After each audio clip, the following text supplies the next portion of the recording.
Good morning. Welcome to the Heritage Foundation and our Lewis Lehrman Auditorium. We, of course, welcome those who join us on our heritage.org website on all of these occasions. For our guests here in-house, we would ask that courtesy check that our mobile devices have been silenced or turned off. For those watching online, you're welcome to send questions or comments at any time, simply emailing speaker@heritage.org. And of course, we will post today's program on the Heritage homepage for everyone's future reference as well. Leading our discussion is Nick Loris, our Herbert and Joyce Morgan Research Fellow in the Thomas A. Rowe Institute for Economic Policy Studies. Mr. Loris is an economist, but he focuses on energy, environmental and regulatory issues, the economic effects of environmental policy and regulations, climate change, energy efficiency, as well as the benefits of free market environmentalism. Before joining us here in 2007, he was an associate at the Charles Koch Foundation. He has also served as an editorial intern for townhall.com. Please join me in welcoming Nick Loris. Nick? Well, thank you, John, and thank you for being with us today, which is certainly an important and timely discussion. I'm excited for the great lineup of panelists that we have to discuss the importance of freely trading energy, but also how we can build upon the relationships that we already have with Mexico and Canada. Now, dating back to my years as an undergraduate, one of the concepts that really stuck with me in one of my economics classes was the importance of free trade. And there was a simple lesson that one of my Econ 101 professors had, and this was coming from a pretty liberal school, about the importance of open markets. And it was a class of about 30 students. And I remember walking in, and on the desks was a little brown paper lunch bag. And in it had 4 to 5 different little knickknacks that you would see at the dollar store. It could be candy, a toothbrush, miniature soaps, all the little tchotchkes that you find at a dollar store. And each student had 4 or 5 different knickknacks in their respective bags. And so we were told to open them up, look at it, and write what they were, and then on a scale of 1 to 10, rank them how much you actually enjoyed that little product. After we did that, we were told to get up and engage in trade. With the other 29 students, you'd walk around, see what other people got in their bags. And if you wanted to trade a Hershey bar for a toothbrush, that was your prerogative. So after about 10 minutes of little open engagement in trading, we sat down back at our desks and rewrote down what we had just acquired from our other classmates and ranked them. And so the teacher, after that trading, had just simply asked, how did people's scores rank from before trading until after trading? Whose score went up? And naturally, everybody's hand in the class went up. And the lesson was simple, is that everyone benefits from free trade. And there were different iterations where we restricted trade based on the number of students you could interact with and things like that. But that's a concept in an area that gets very complicated and very sticky from a number of different policy perspectives that really shouldn't be all that complicated. Now, the real world is a little more complicated than that. But the concept is generally the same, and it holds true with energy as well. I think there's a lot of times, and policymakers in the past have treated energy in some respects as something that needs to be protected, or something that's special, that we need to restrict the export of crude oil, or that we need to restrict how much natural gas we can export or import. These policymakers have decided that free trade itself can't necessarily exist unless we place these conditions on it. Yet energy should be treated just like any other good or service that we trade regularly around the world. And so I'm really excited to have this group of panelists here to discuss the importance of trade with 2 of our most important trading partners when it comes to energy in Canada and Mexico. We have NAFTA modernization renegotiation efforts ongoing. And so we have folks here on our panel who can talk about the importance of NAFTA, the importance of free trade, but also really get into what are those relationships that we have with our neighbors to the north and the south how it benefits the United States, but how it benefits the continent as a whole. So with that, I'd like to introduce our speakers. We'll begin with Brian Riley, who is the director of the National Taxpayer Union and their newly minted Free Trade Initiative. Brian's background includes years of research on the impact trade has had on people in the United States. He has led grassroots campaigns in support of initiatives like the North American Free Trade Agreement, which is pretty timely for this discussion and relevant, and in opposition to special interest efforts to get the government out of picking winners and losers in the U.S. economy. Before joining NTU, Brian was a longtime veteran of the Heritage Foundation as the J. Van Andel Senior Policy Analyst, having joined Heritage in 2010. While working in Heritage's Center for International Trade and Economics, Riley contributed to the Index of Economic Freedom, which measures hundreds of countries across 10 specific factors of economic freedom. And about a year ago this time, he wrote a great paper for Heritage on 3 recommendations for renegotiating NAFTA, which is available on our website. Brian especially enjoys serving as a mythbuster who counters inaccurate, misleading misinformation that hoodwinks the public and undermines free trade. So his services are needed now more than ever. And he's the perfect guy to give us the lay of the land on NAFTA and how the renegotiations are going. Following Brian, we have Dr. Aaron Padilla, who is the Senior Advisor for International Policy at the American Petroleum Institute. Aaron leads API's work on key international issues, especially trade and global economic policy. Aaron also leads API's sustainability work on the issues of environmental social governance reporting, revenue transparency, including the Extractive Industries Transparency Initiative, and the industry's relationship to non-governmental organizations on climate change. Aaron also leads API's work on cybersecurity. Prior to joining API, Aaron worked for Chevron as a senior advisor for global issues in public policy, with responsibilities for both asset-level support for sustainability performance and representing the company globally for key sustainability policy initiatives. Before Chevron, Aaron worked for the environmental consulting firm ERM. And batting cleanup is Dr. Daniel Fine, a longtime friend of the Heritage Foundation, who is now a senior associate of the New Mexico Center for Energy Policy at New Mexico Tech and the State of New Mexico coordinator for the export of New Mexico natural gas to Mexico. Dr. Fine has a great deal of expertise on energy markets and has done a lot of great work on the prospects for U.S. energy trade with Mexico.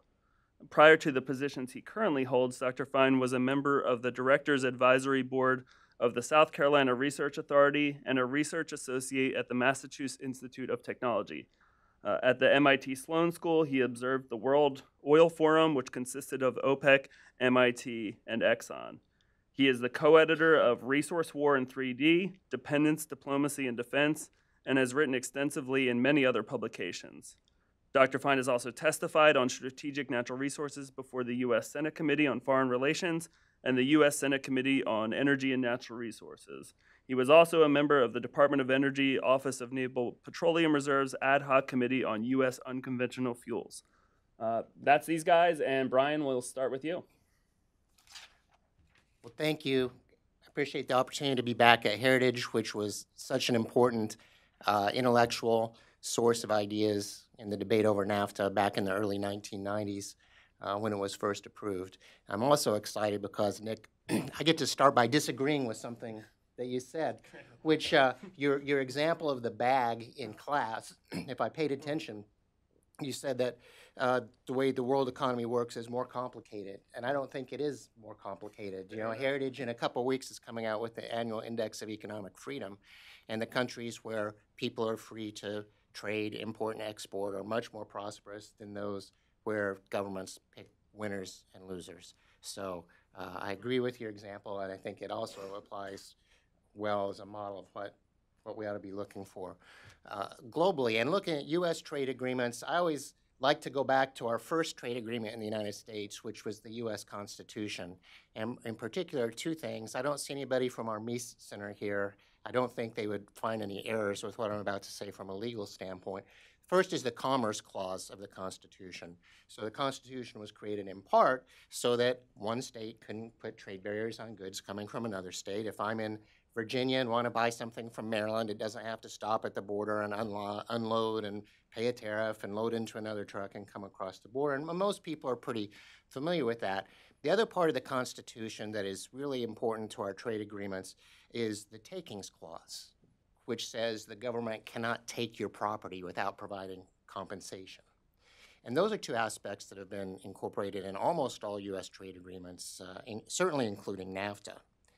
And I think in 1979, when President Reagan proposed the idea of a North American Accord, if you read his announcement or watch it on YouTube, you see the kinds of things he said about trade policy. Those are the kinds of principles that he saw as the future for North America. I don't think I would ever have expected to disagree with you, Nick, and with President Reagan, but at the time he thought a North American trade accord might be 100 years into the future. And of course it wasn't. By 1994, we were implementing a trade accord based on those free market principles of economic freedom. In retrospect, NAFTA has been a huge success, both in terms of trade, economic growth in the United States, Mexico, and Canada. Manufacturing output in the U.S. is up 80%, nearly 50 million new jobs. All the horror stories that were thrown around at the time didn't come true, but also areas that aren't directly NAFTA-related or even directly trade-related. One of the ideas, benefits of our trade agreements is they help encourage other countries to modernize and to have a more robust free market framework. And what I'm sure our other panelists are going to say about Mexico's energy sector is an example of that, where when we sat down in the 1990s, they weren't willing to talk about energy. And since NAFTA and because of the reforms that the country has made, they are opening their energy sector up, and there's great opportunity there. Now, skipping ahead to last year, on May 18th, U.S. Trade Representative Robert Lighthizer notified Congress that the administration was preparing to open up NAFTA negotiations with Canada and Mexico. And if you go read that one and a half letter notification letter to Congress, what the administration said is, we're going to modernize NAFTA. We're going to update NAFTA. They mentioned specifically things like digital trade, e-commerce, the idea of updating the agreement to include the energy sector. Now, had they actually done that, Nick, we would be here today talking about how the president in his State of the Union address can talk about the big success he had in renegotiating NAFTA and improving it and modernizing it, because that's something that was very doable. It wouldn't have just been a superficial victory, but a real policy victory for the administration. Instead, at times I think that they must have made a list of the most unusual collection of ideas from Dick Gephardt and Elizabeth Warren and others with respect to, well, should we continue to protect Americans' property rights in other countries or not? Should we use trade agreements to impose minimum wage laws on other countries and vice versa? Should we have the government do something that President Reagan called a cruel hoax, and that was to require that a certain amount of every car sold in the United States has to have a minimum level of U.S. content? Ideas that in many cases I think are wrong-headed from the U.S. perspective, but that Canada and Mexico were certainly not willing to sign off on easily. And instead of an agreement that would have benefited the United States and could have been done very fast, we are, I think, facing a quagmire with no end in sight. And the economic risks, regardless of whether the U.S. ever pulls out of NAFTA, it's costing American businesses just due to the uncertainty resulting from the changes. One other thing that the administration has tended to focus on is the trade deficit as a symbol of whether our trade deals are working for us or not. I didn't ask you if you had a trade deficit with the stuff you were trading with your other classmates or not, because it doesn't matter, right? What matters is economic freedom. And Ambassador Terry Miller here and I have been working on a paper where we were comparing the U.S. and Mexico and Canadian economies, and just some basic things like our population is about 2.5 times bigger than Mexico's, so we have more people to buy Mexico's products than vice versa. And if you look at imports per person, the average Mexican, just on average, spends about twice as much on U.S. goods than vice versa. Or if you look at the size of our economy is about 16 times bigger than Mexico's next. So we have a bunch more money we can use to buy their products than vice versa. So if you look at U.S.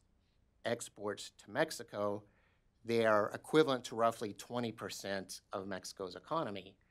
U.S. imports from Mexico are equivalent to about 2% of our economy. So it just depends on how you can show anything with statistics, and I don't want to go down that path too much, but just really point out that if NAFTA is a success, if it's just a success, the renegotiations, it will be, does it go back to these original principles of economic freedom and protection of property rights? If we do, we could have a successful agreement for the energy sector and others. If we get sidetracked on some of these other areas, we're faced with the possibility of either being unable to reaching an agreement that means it's got to be called something other than the North American Free Trade Agreement, because it won't really be free trade anymore, or any number of things that will be bad, not just for North America, but as a kind of laying down a marker for what the future of our trade agreements are as well. So, thank you. Thank you very much, Nick and Heritage, for hosting us, and thank you, Brian, for the overview of NAFTA as a free trade agreement and the ways in which it has worked to the benefit of the United States.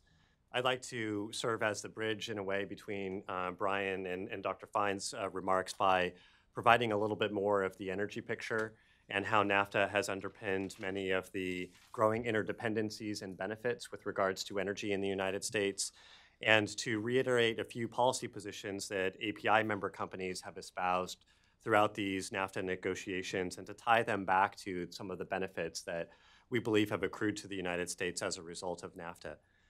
Just a reminder to preface my remarks about API's membership and who I speak for with regards to the American Petroleum Institute. We represent all segments of the U.S. oil and natural gas industry. We represent over 625 member companies from all segments of the oil and natural gas industry. So that means that we have member companies that are involved in upstream exploration and production, midstream transportation of hydrocarbon products, and then downstream retail, marketing, manufacturing, refining of products, and then also service providers who provide their services to many of our other member companies to realize all of that. And the other key aspect of the API membership that is important to understand with regards to our positions on free trade is that many of our member companies are very international in nature. So many of our largest member companies are active in their work all around the globe, and that includes in Canada, the United States, Mexico, and many other places. So the perspective that informs our policy positions on free trade and on NAFTA is very much one of a global perspective that reflects that breadth of assets that our member companies have all around the world. I'd like to just reiterate a few key API policy positions with regards to NAFTA. And in doing so, also want to mention that we share these policy positions with our counterpart trade associations in Canada and in Mexico. We have produced 2 position papers with our counterparts in Canada, CAP, and our counterparts in Mexico, AMEXI, to outline what we seek for the 3 countries to negotiate in these negotiations on NAFTA. And at this juncture, on the back of what Brian was outlining in terms of the divergence from a modernization to a whole-scale rethinking of many key dimensions of NAFTA, I'd like to reiterate a few key positions that we have at this juncture in those modernization negotiations. First of all, our position is that the United States should remain in NAFTA no matter what. So if it's not possible to reach an agreement with Canada and Mexico, and there are many key sticking points that are still pending in the negotiations, if those modernization negotiations cannot prove to be successful for the 3 countries to agree on a new modernized agreement, then the United States should, from our perspective, remain in NAFTA. The United States should not entertain a withdrawal from NAFTA, either as a negotiating position nor as a final endgame to the negotiations. Then there's a few other key positions with regards to the way that the negotiations have played out that I'd like to emphasize. First, we strongly support the strengthening of investment protections, and the retention of investor-state dispute settlement, ISDS, in the negotiations. The United States has put forward a position that would weaken investment protections and that would make ISDS opt-in or opt-out at the discretion of individual partners to the treaty. And we oppose that position that the United States has put forward. Rather, we would encourage the United States to retain strong investment protections and to retain reciprocal ISDS across the parties. Next, we also oppose a sunset clause. The idea that that an agreement should be subject to a revisiting of the terms and the potential sunsetting of those terms as frequently as every 5 years, as the United States has proposed, is also an idea that we do not support because it does not accord with the long-term investment horizons that our member companies have and are subject to in their contractual agreements when they invest in places like Canada and Mexico. And then finally, one of our key policy positions that is still relevant to the negotiations today is that NAFTA and the modernization of NAFTA is an opportunity to ensure that Mexico's newly opening hydrocarbon sector remains open to U.S. investors.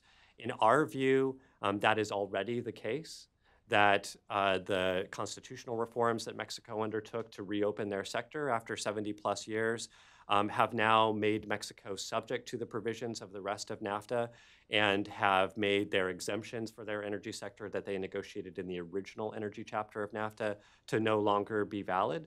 But there is an opportunity in the modernization of NAFTA to make that crystal clear and to make it clear that there are no exemptions for Mexico's oil and natural gas market with regards to access for U.S. investors. So let me paint a little bit more of a picture about what the North American energy market looks like, especially today, even as we look back to what it may have looked like, or what it did look like at the time that NAFTA was first agreed. There are a couple key dimensions of the North American energy market that are important to understand. The first is that the trade in hydrocarbons, oil and natural gas, is multi-directional across the three countries. So we're highly interdependent in our relationship with regards to energy.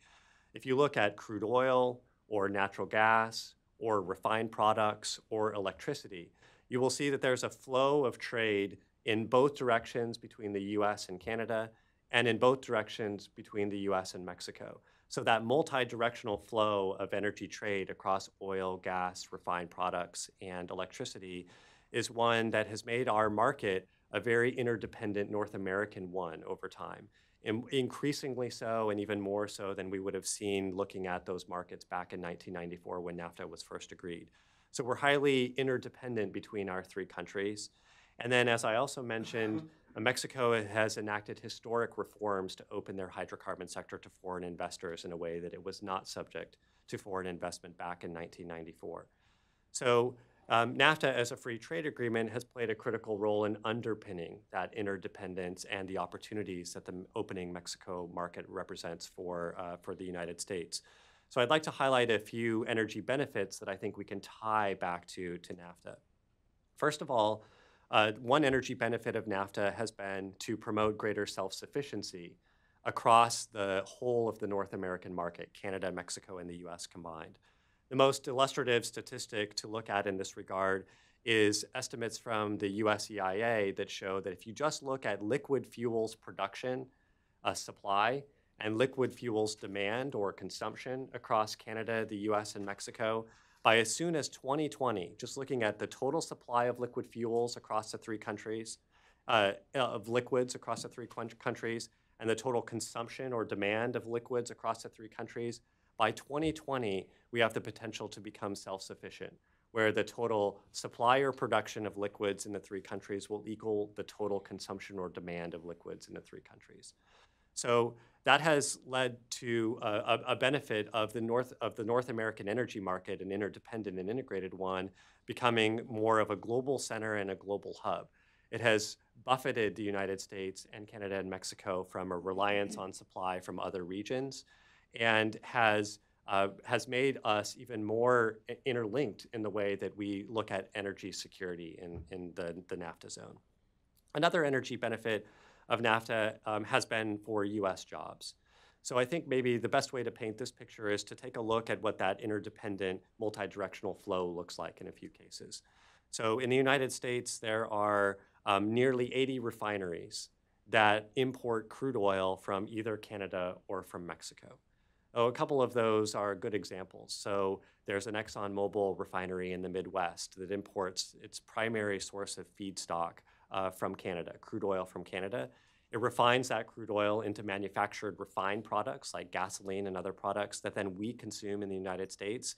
And that manufacturing facility, that refinery in the Midwest, produces the jobs that it creates for its local economy. So there's an example of a U.S. refinery importing crude oil from Canada, turning it into refined products that we consume here at home, and then creating jobs in the process. Another example is the Shell Deer Park refinery in Houston, which imports as its primary feedstock crude oil from Mexico. And then it manufactures refined products that are primarily re-exported to Mexico. So you have crude oil coming into the United States, manufactured here, supporting U.S. jobs, and then re-exported as refined products to the Mexican economy. So these are examples of the way in which the kind of the textbook interlinkages of free trade that NAFTA in part underpins are to the U.S. advantage, no matter how you might look at it, whether in terms of jobs, whether in terms of exports, or whether in terms of affordable energy. So these are examples of the efficiencies that come with free trade as well. So the other way in which NAFTA provides energy benefits to us is to make energy more affordable across all three countries. It's to everyone's advantage for us to have these interlinkages in trade because it realizes the natural efficiencies and advantages of each country in part. Then the final energy benefit that I'd like to highlight is one that relates to U.S. and national security.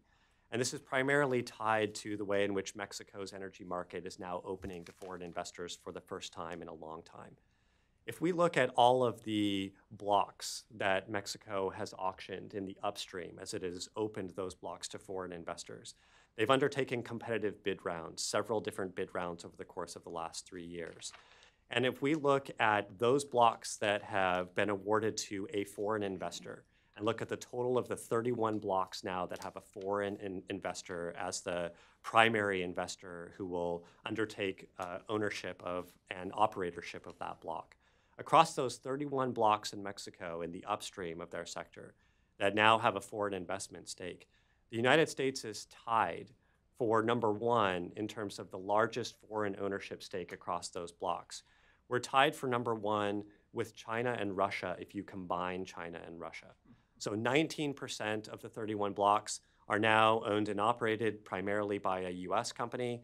19% of those blocks are now primarily owned and operated by either a Chinese or a Russian company.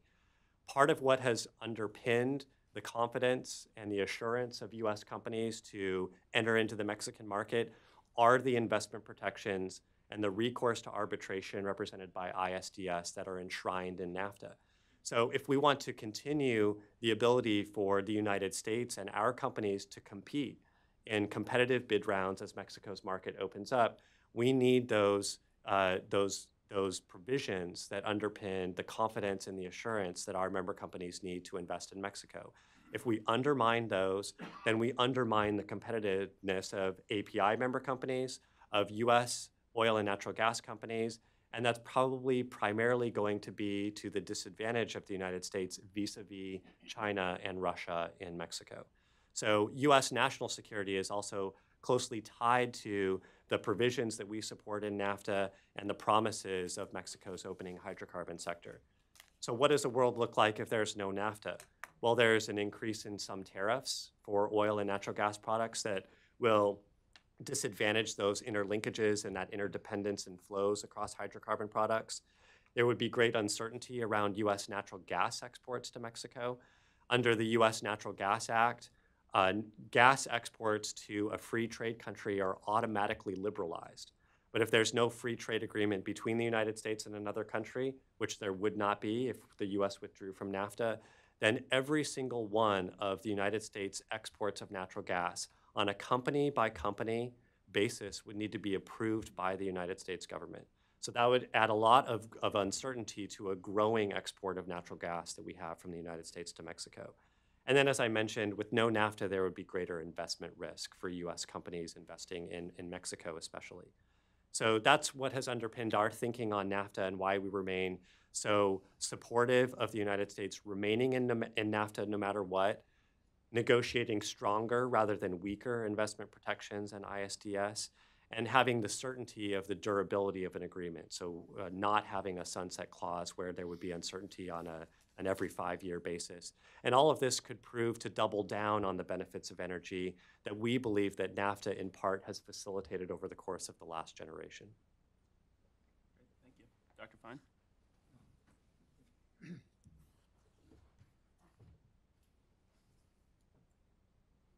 I'll take the lectern too much time on Southwest flying from New Mexico. I want to say one thing right off the bat, that we're privileged to have Dr. Ed Fulner with us today, who is the founder of the Heritage Foundation beginning in 1979 and an intellectual source of its future and past. So he's sitting in the front row. And I would begin by tailing the API statement, but I'll do this from the Mexico side.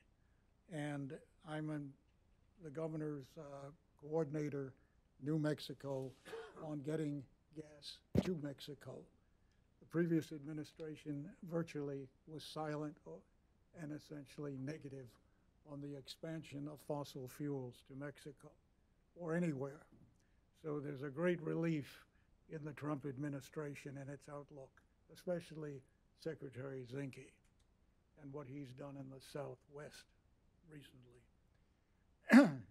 What we have here, of course, is not so much what American oil and gas is interests, but the fact that the success of American oil and gas interests, especially in New Mexico, has created too much natural gas, too much oil. We have a superabundance of it. And the question in New Mexico, of course, which has half, although Texas would disagree, at least half of the Permian Basin in what is known as the Delaware Basin.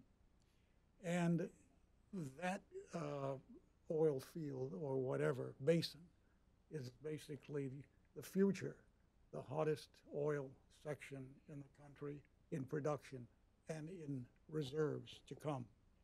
And the only thing is, if you have a memory that goes back as far, is the Permian is the next Alaska, 1970s.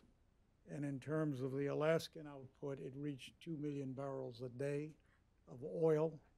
That was its peak. And the Permian is now 2.7 million with a potential, geologic potential of doubling that in terms of the USGS report coming out. Half of it's been studied, and it will be about, with the Midland, the Texas side at 20-some billion, a little less than that, and the New Mexican side coming in are estimated at 25 to 27, almost 50 billion by the USGS new report in that one basin.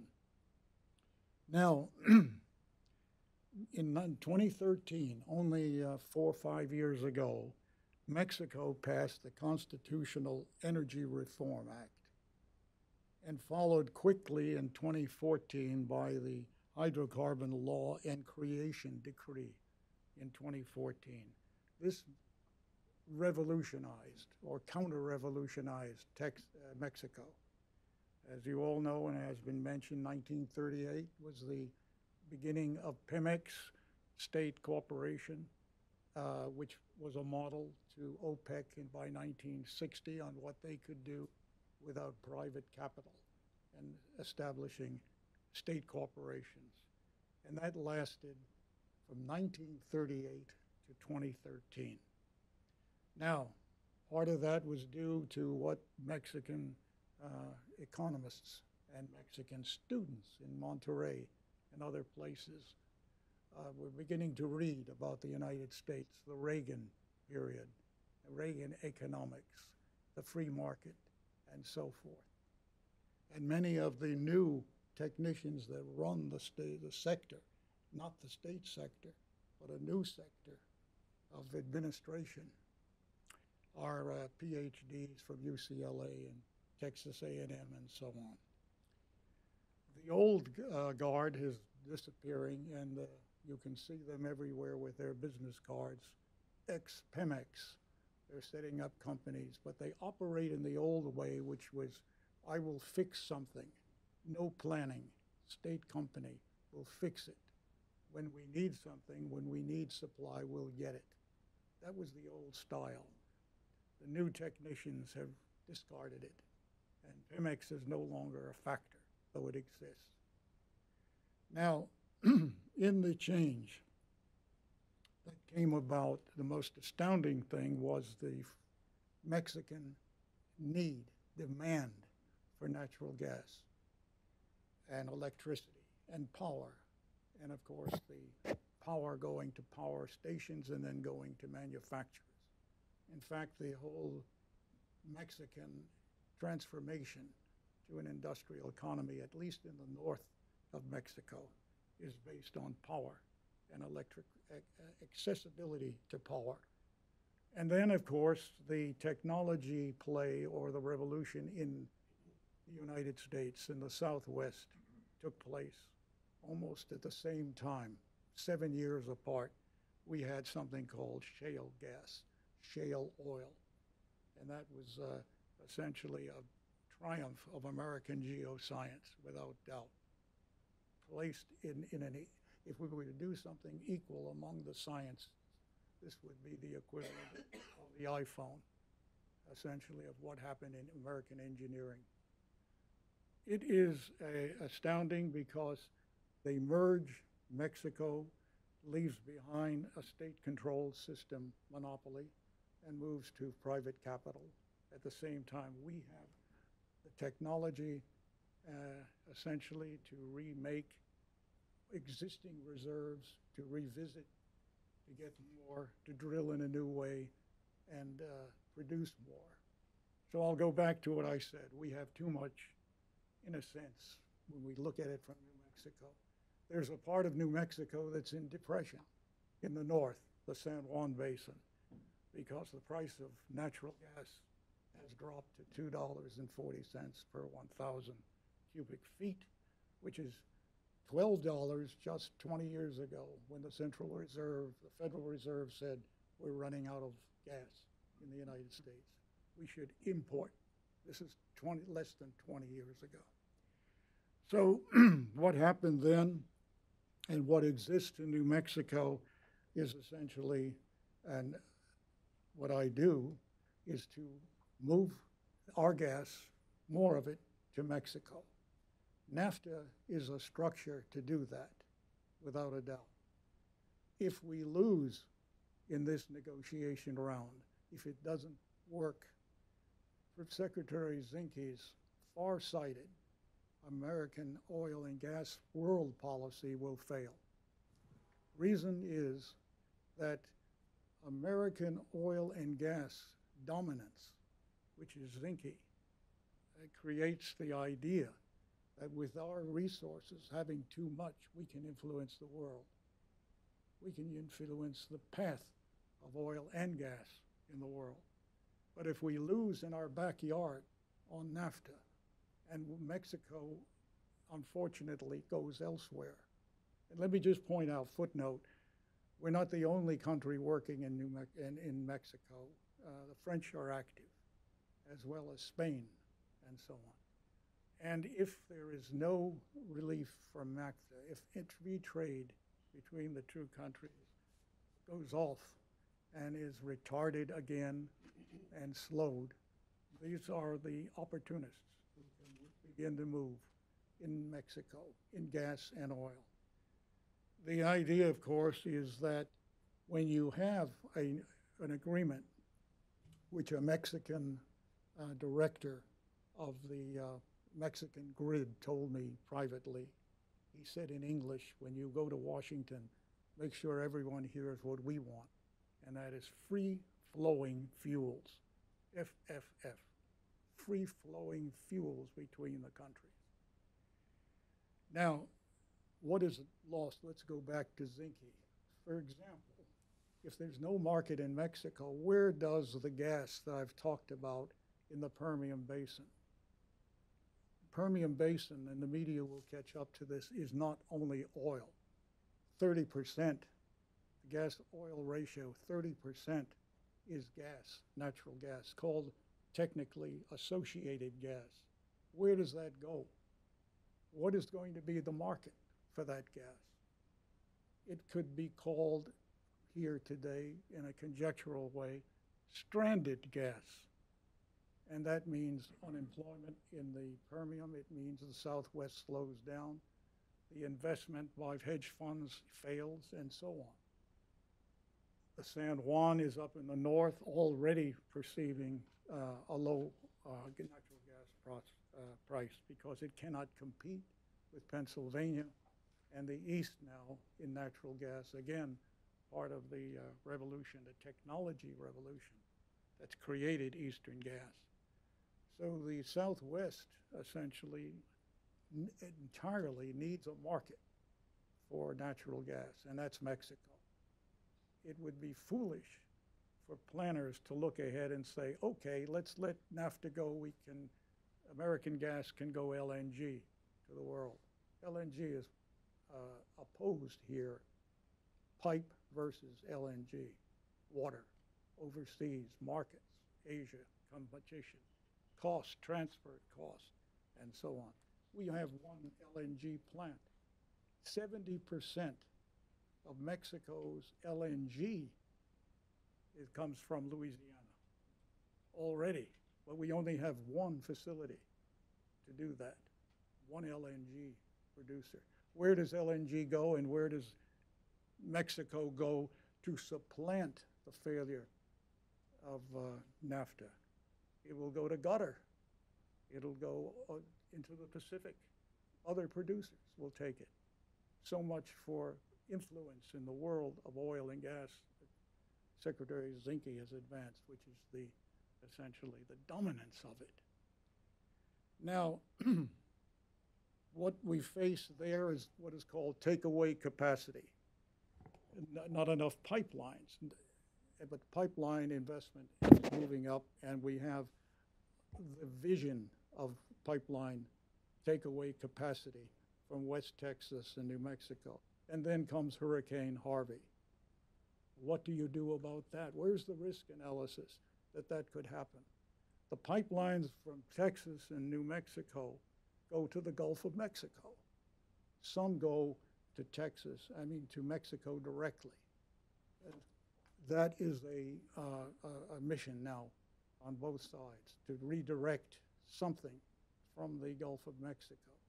There's a bill, I understand, on the Hill, $10 billion to fortify the Gulf of Mexico, Houston, from weather, from hurricanes like Harvey. Not needed. There's another thought I have I'll share with you.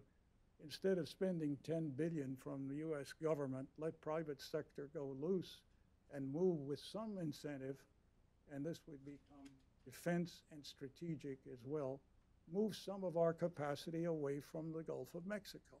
Move it inland, move it to the Rocky Mountains, and so on. There is a north-south corridor called the Energy Corridor through Colorado to the south. And in the 1950s, we have our command positions in Colorado. We have laboratories. The national labs are in this west Rocky Mountain position. We're in the center of the country. Why spend all that money on the Gulf of Mexico? Why do it from Washington? And so on. That's a thought, footnote to what I'm saying. Now, here's some numbers, but we won't focus on them and how fast this is going. 7 billion cubic feet, 2010, Mexican imports. Billion cubic feet, 1,000 cubic feet. Where is it today? 2010, we're moving from that to 12 in 2017. Mexico is saying we need 25 billion cubic feet by 2022. This is the demand and a new market to the south. NAFTA uncertainty, as one of the panelists has said, creates in Mexico some planning. That's the new sense of Mexico. They're not going to send fixers and others up to the United States to make deals. They have to plan for that uncertainty. 25 BCF by 2022 for electricity and power. And we're not talking in Mexico about residential use of gas. Only 6% of Mexicans use natural gas. 85% of New Mexicans use natural gas to heat their homes and so on. That is not even Mexico is not looking at that as a source of demand. Now, I want to close with a couple points, and then I think the moderator will take it over. What do we see in New Mexico, and why is this taking place from a state initiative? The center, Washington, was silent. The state of New Mexico moved. It is adjoined by the Rio Grande, by a border. The border is not a wall. For New Mexicans and Texans and so where they produce gas and oil, the wall, so-called wall, is pipeline. We're piped into Mexico. The wall is security. The idea, of course, is an energy border, somewhat similar to Canada. I would call it the Canadianization of the Mexican-American border in that sense, in trade and especially in energy. Where does New England get its power? New England fights locally against fossil fuels, and at the end of the day, imports hydroelectric power from Canada, and so on. The idea, of course, is regional economic integration. The states have taken an initiative. I'm going to read to you an MOU, which was not happy in the Obama administration when it was signed a year ago. This is between the governor and an agency, essentially the controller of gas pipelines in Mexico. And it simply says, New Mexico will encourage and facilitate the delivery of New Mexico natural gases, including natural gas, to Mexico via existing and, if necessary, new Mexican infrastructure. Mexico's company, which is Synagas in this case, will identify and quantify Mexican natural gas demand and will facilitate the development of Mexican infrastructure that utilizes New Mexico natural gas to satisfy that demand. This is state and Chihuahua, 2 states. And then with Mexican federal government saying yes, yes, yes. The city of Juarez, over 1.5 million, is south of El Paso. And in January, February, there's not enough gas. The gas, which is short in Mexico, jumps over Juarez in the pipes and goes to Mexico City. So everyone in Juarez is a little cool, chilly in the winter. So where should the gas come from? Well, across 20, 30, 40 kilometers. It's in New Mexico. And I'm part of an initiative, I can just cite it, where a Canadian-owned utility company in New Mexico is investing in building a pipeline of 76 kilometers to take that gas through New Mexican pipes to Chihuahua. So if anything happens in Washington to NAFTA, there'll be a surge of interest on state-to-state relations to make sure that Mexico on the border has enough of our gas and we have enough. The idea of the Chemical Society and Dow Chemical that we should restrict output of gas, for example, where it's cheap, because if you restrict it, if you export it and so on, prices will go up. Not sure. This, in the Permian Basin, I can tell you what we have there and what future is in terms of output and production, and the fear of stranded gas in the United States. So I'll probably close and I'll be open to some questions. Is that okay? Perfect. Great. Thank you. Well, thanks, Dan. Thank you, Aaron and Brian as well. We're going to open it up to questions now. So if you have a question, please raise your hand. We'll have a microphone coming around. Make sure you wait for the microphone so that the folks online can hear the question. Yeah, open it up. I'll start with the first one. All three of you have articulated the risks of NAFTA withdrawal. Are there things that renegotiation could do to further strengthen open markets? Not necessarily just related to energy, but agriculture, just economic well-being generally among the three countries. Sure, and I think that's one of the hopes that people had when the administration announced it was going to move forward. Things like improving regulatory issues, they're non-tariff barriers, not tariffs, but making it easier to export our food to Mexico and Canada and vice versa. Maybe addressing some restrictions affecting U.S. agricultural exports would be a step in the right direction. Back in 1994, if you wanted to get on the internet, I think you probably dialed into CompuServe and waited to connect, and there was no streaming videos, there was no buying and selling stuff on eBay, which is a huge export platform for Americans, and integrating that into NAFTA. Those are just some of the areas where it really would be pretty easy to improve NAFTA to benefit all three nations. Anyone else? Any questions from the audience so far? We got one here. I was just wondering, with the renegotiation of NAFTA, would there have any effect on, say, Section 232 investigations? You know, steel and aluminum are crying for national security protections.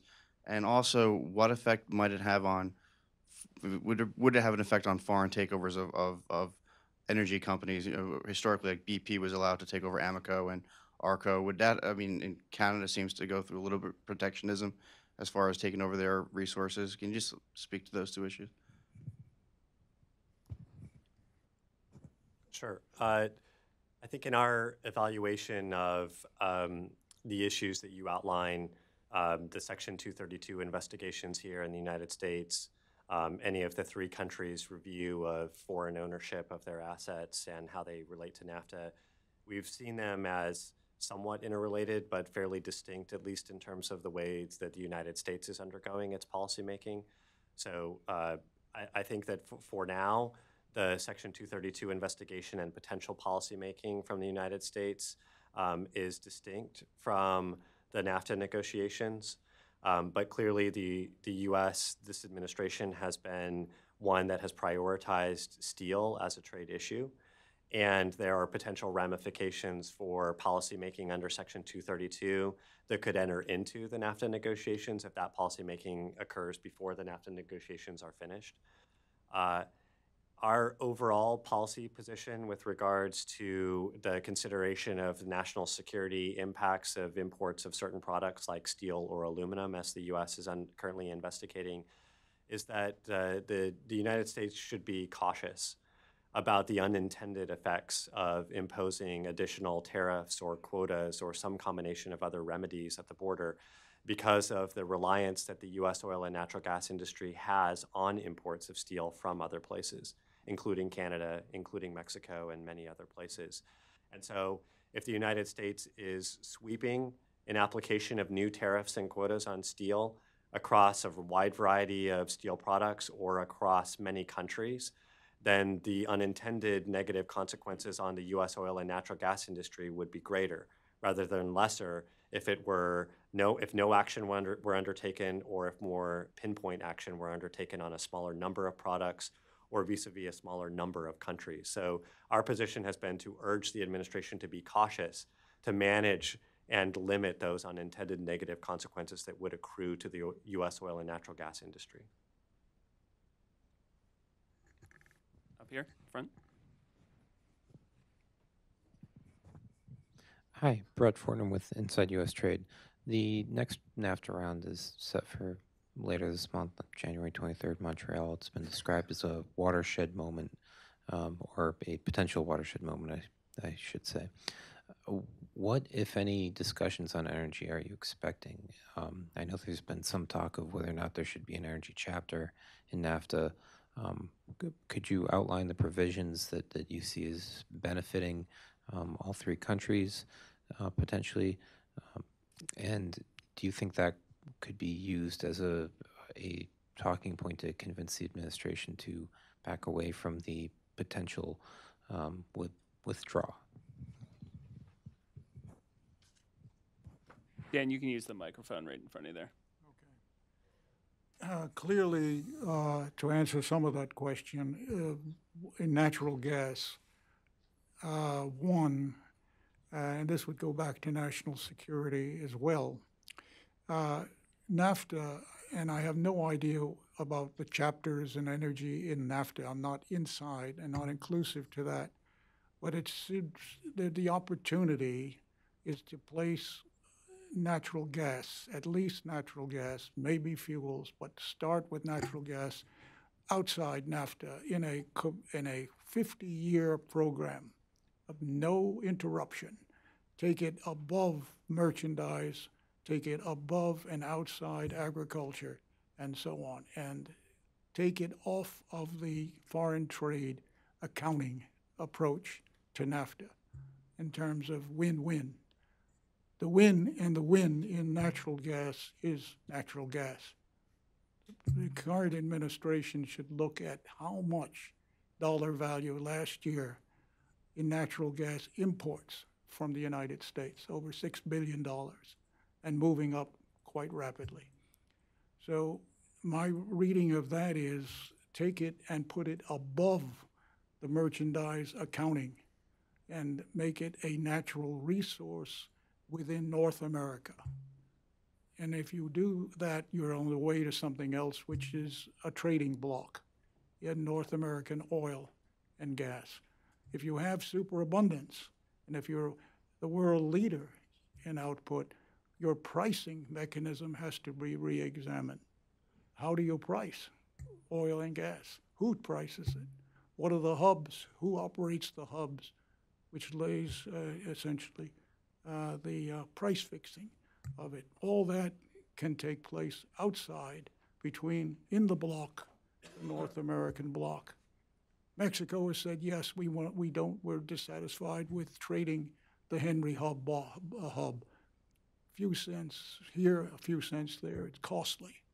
So the price could be North American, the bloc could be North American in this respect. But mainly to regard natural gas, begin there, as something that has time and duration. You need 20 to 25 years without interruption. You need the free market. You need investors to be, essentially to make long-term, not spot decisions on both sides. And that can be fortified by a high ground inside any NAFTA outcome for natural gas at this point. Yeah, go for it. To that, I would just add that clearly, as Brian first articulated, a win for the United States in NAFTA can be to enshrine in a modernized agreement that Mexico's energy market is open to U.S. investors. API member companies' view is that the cleanest and simplest way to do that would be to simply do away with the energy chapter and subject energy to any other sector of Mexico's or Canada's or the United States economy to the horizontal provisions of the agreement. That's the cleanest way in a trade agreement to show that there are no exceptions for any one sector. It could also be accomplished by a light and largely superficial and only for emphasis energy chapter. So that's another way you could do it architecturally, but our view has been that the cleanest and simplest way would be to eliminate the energy chapter in NAFTA. I'd just add, when you mentioned Secretary Zinke, you reminded me that although the administration, a lot of people throw around the word protectionist, I would suggest that probably the administration would describe themselves as more interested in opening foreign markets than in closing our own. And you mentioned Secretary Zinke. If you look at the Energy Secretary, Perry, if you look at Vice President, if you look at Secretary of State, if you go down the list of administration officials, in almost every office, you have what could shape up to be one of the most pro-trade administrations in history. Of course, there are a few possible deviations from that trend, but I think certainly there'll be an opportunity for those people to weigh in, whether it's with respect to energy or other issues. And my hope is that they'll have an opportunity to make their case. I want to just follow you. When you use protectionist, I would say we're on the edge of a new concept.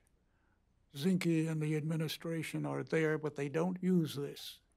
We are continentalists, whether we like it or not.